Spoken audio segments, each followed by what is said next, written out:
자, 입지가 더 좁아진 대한민국 아니냐, 뭐 이런 지적이 나온다고 하는데요. 먼저, 시진핑 중국 국가주석의 시청자 여러분, 모레 어딘가를 갑니다. 김민지 기자, 시진핑 중국 국가주석이 모레 어디 갑니까? 네, 김정은 위원장을 만나러 북한에 가는 평양을 건데요. 가는군요.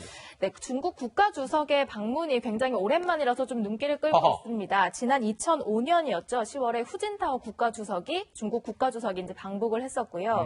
시진핑도 간 적이 있긴 있습니다. 2008년에 방북을 했는데 당시는 주석이 아니라 국가 부주석 신분으로 갔기 때문에 이번에 이제 방문을 하게 되면 중국의 최고 지도자가 북한에 방문하는 게 14년 만이라서 좀 눈길을 끌고 있고요. 또 중국의 국가주석이 방북한 횟수만 따져봐도 뭐 이번이 5번째라고 해요. 그래서 굉장히 좀 드문 일정이라고 합니다. 예. 자, 시진핑 중국 국가주석이 모레 평양을 방문한다. 국빈 방문합니다. 시청자 여러분. 그냥 방문도 아니고 국빈 방문. 하룻밤 잡니다. 1박 2일 일정. 근데 지금 한번 화면 보고 계시면 아까 김민지 기자가 잠깐 설명을 줬는데 시진핑 주석이요. 북한 평양을 처음 가는 건 아니에요. 이 당시 지금 이 영상은 2008년 지금으로부터 11년 전 김정일을 만났었어요. 당시에. 당시는 중국 국가주석이 아니라 부주석 신분으로 평양을 방문한 바 있는데 시진핑 중국 국가주석이 집권 7년 만에 처음으로 평양을 전격 방문하게 되는 것이죠. 자, 근데 이게 이 의미가요, 김 교수님. 네.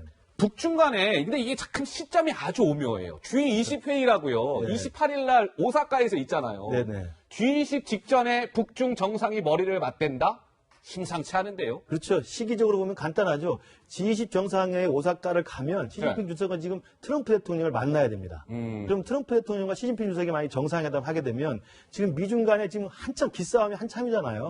무역전쟁, 뭐 화해전쟁, 대만 문제, 무슨 홍콩 문제 다양한데 네. 이걸 두고 막판 단판을 한번 벌여야 되는데 시진핑 주석 입장에서는 바로 트럼프 대통령을 만나러 가기 전에 네. 내가 북한이라는 카드가 나한테 있다. 나한테 있다, 북한 카드가. 내가 북한을 어떻게 하느냐에 따라서 시진핑 입장에서는 트럼프 대통령한테 당신에게 도움이 될 수도 있고 해가 될 수도 있다.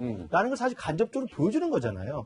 그리고 최근에 또 시진핑 주석의 행보를 보면 미국과의 무역전쟁 속에서 러시아와의 관계를 계속 강화했지 않습니까? 예. 최근에 또 러시아를 방문해서 푸틴 대통령과 연대전선을 확인을 했었고 네. 이번에 가서 또 김정은 국빈 방문을 하고 오사카를 간다고 한다면 시진핑 주석이 미국에 주는 이제 일종의 우회적인 과시죠. 과시다. 내가 미중 무역 분쟁으로 내가 결국 싸움을 하긴 해야 되지만 나도 가치가 있다. 가치가 있다는 이야기는 내가 또 가치가 있기 때문에 내가 생각을 바꾸면 트럼프 대통령도 당신에게도 큰 문제가 생길 것이다. 특히 핵 문제에 대해서 내가 역할이 있다. 야. 이것들을 보여주기 위한 것이어서 네. 아마 그런 절묘한 타이밍과 의도를 가지고 이번에 평양 방문을 결정한 것 같습니다. 예, 시점이 절묘하다라는 해석이 나오는 이유인 것 같은데요.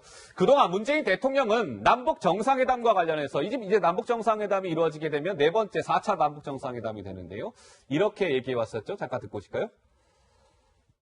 트럼프 대통령이 6월 말에 방한하게 돼 있는데 가능하다면 그 이전에 김정은 위원장을 만나는 것이 바람직하다고 생각합니다. 물리적으로 불가능하지는 않습니다. 북미 간 또 남북 간의 대화가 너무 늦지 않게 재개되기를 바랍니다. 근데 일각에서는요, 안 먹히는 한반도 운전자론, 중재자론 아니냐, 이런 해석이 나오는데, 문재인 대통령은 김정은 국무위원장을 향해서 지금 들으신 것처럼 우리 정상회담 합시다, 4번째 정상회담 합시다라고 여러 번 제안을 했으나, 결과론적으로는 김정은은 문재인 대통령 대신에 시진핑을 택했어요. 모레 시진핑과 정상회담을 갖습니다. 그리고 문재인 대통령은 시진핑 중국 국가주석의 방한을 추천했었습니다. 28일 날 오사카에서 있는 G20 전후에서 한국에 한번 오세요, 시진핑 주석 라고 제안했으나 결과적으로 시진핑 주석의 방한은 무산됐습니다. 한국 방문 없이 시진핑도 모레 김정은을 만납니다. 안 먹히는 중재자론 너무 과한 지적일까요? 박 의원님 어떻습니까? 다소 지금 입지가 좁아진 거는 분명한 사실이죠. 예. 하노이 노딜회담 이후에 우리 중재자 역할에 대해서 굉장히 회의하는 그런 논평도 북쪽에서 나왔던 게 사실이고요. 예. 그러나 또 그 북미 관계나 북미 대화의 진전에 있어서 남북 관계가 중요한 어떤 디딤돌이라는 것도 부정할 수 없는 사실이고 아하. 중재자로서의 역할을 중단할 수도 없는 것도 사실입니다.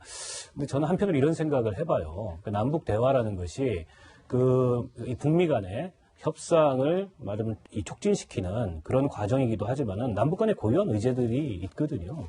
그래서 남북 간의 고유한 의제들은 고유한 의제들대로 이 남북 대화를 통해서 진행해 나가고 예. 또 지나치게 이 북미 대화에 대해서 이 우리 정부가 어떻게 보면 많은 어떤 역할 혹은 많은 기대 이런 것들을 혹은 뭐 많은 메시지 이런 것들을 주려고 하면 예. 자칫 하노이 노딜회담에서처럼 아하. 양측을 다 만족시키지 못하는 그런 결과를 낳을 수도 있기 때문에 그렇군요. 그때보다는 조금 더 신중한 그런 스텝이 필요한 게 아닌가 싶습니다. 자, 근데 이제 아까 조금 전에 말씀드린 것처럼 이 시진핑 중국 국가주석의 방한이 끝내 무산됐다라고 말씀을 드렸는데 G20 이제 정상회의가 28일, 29일 일본 오사카에서 열리거든요.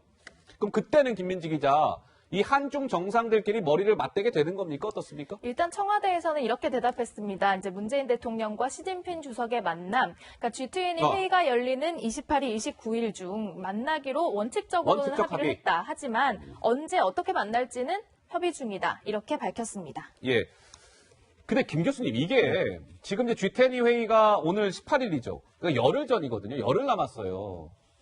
근데 한중 정상회담은 하는 거는 대략 큰 틀에서 합의는 됐는데 여전히 구체적인 뭐 날짜와 시간은 결정이 안 되고 조율 중이라는데 이게 좀 어떤 상황입니까? 이게? 그러니까 아까 안 먹히는 중재자론 이야기가 나왔는데요. 예. 그러니까 지난해 2018년을 생각해 보면 2018년에 한반도 정세나 국면은 정말 우리가 주도했던 게 확실했지 않습니까?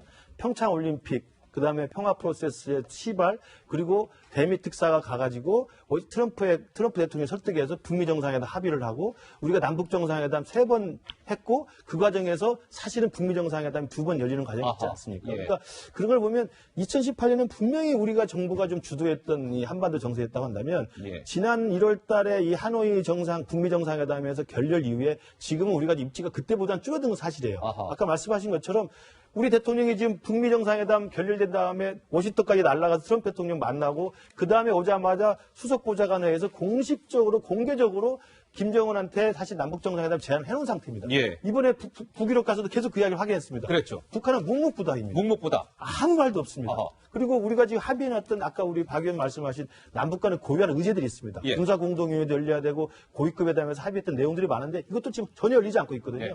그런 걸 보면 이번에 시진핑 주석이 김정은을 만나러 갔다는 것은 우리가 2018년에 비교한다면 지금 하노이 노딜 이후에는 우리 정부 입지가 상당히 줄어들고 있는 사실이다. 줄어들고 있다. 이게 지나친 과욕의 탓인지 예. 아니면 구조적으로 그렇게 돼 있는지를 지금이라도 우리 정부가 좀 되돌이켜보고 새로운 전략으로 좀 접근해야 되지 않나 싶습니다. 알겠습니다. 자, 시진핑 중국 국가주석의 모레 방북 소식까지 전해드렸습니다.